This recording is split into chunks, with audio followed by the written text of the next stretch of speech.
kaalaman na may perang makuha sa basura.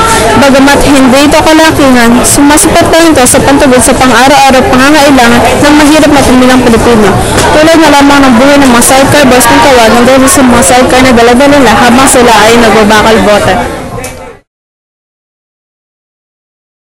Dito sa Ted and Mac Junk Shop, nagsisimula ang mga sidecar boys ng alas 7 ng umaga hanggang magtanghali. Kumukuha sila ng puhunan sa junk shop ng 600 piso at kumikita naman ng 900 hanggang 1,200 piso. Ibinabalik nila ang puhunan sa junk shop kung kaya't kumikita sila ng 300 hanggang 500 piso. Sumasapat naman raw sa pangangailangan nila sa pang-araw-araw. Alam niyo ba na sa kilo ng plastic na ito ay makakakuha na kayo ng 14 pesos.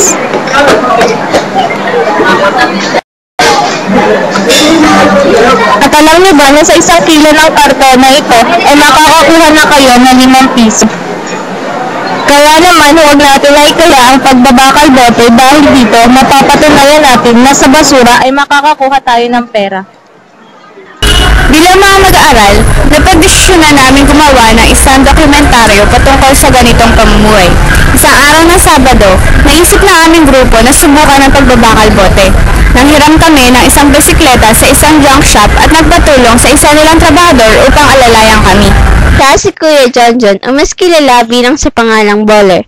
Nagtatrabaho siya sa Ted and Mac Junk Shop kung saan isa siya sa mga sidecar boys kung tawag. Si Mang Carding o si Mang Ricardo Sebastian ay isa ring nagbabakal bote. Masaya ang 7 niyang mga anak. 20 taon na siyang ganito ang hanap buhay. Ayon sa kanila, sa 1,000 piso na kanilang puhunan, kumikita lamang sila ng 300 hanggang 500 piso. Di sapat ang kinikita nila para sa kanilang pamilya.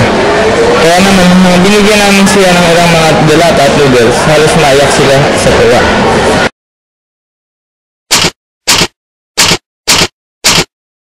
Sa halos 2 oras ng pag-iikot namin sa loob ng barangay ng Anilao, kumita kami ng halos 100 piso sa puhunan namin na 35 piso.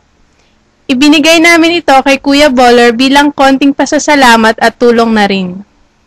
Pagkatapos na aming pag-iikot, napagtanto ng aming grupo na napakahirap pala ng ganitong paghahanap buhay, lalo pat alam mong may nakaasa sa'yo na pamilya.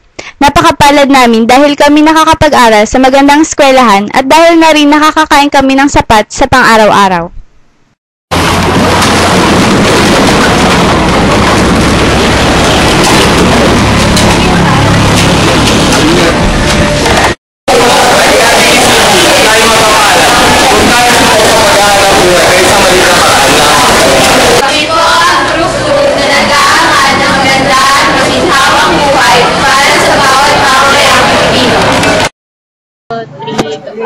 Bakal, bote, dyaryo, plastic, at saka meron pang mga sirang gamit.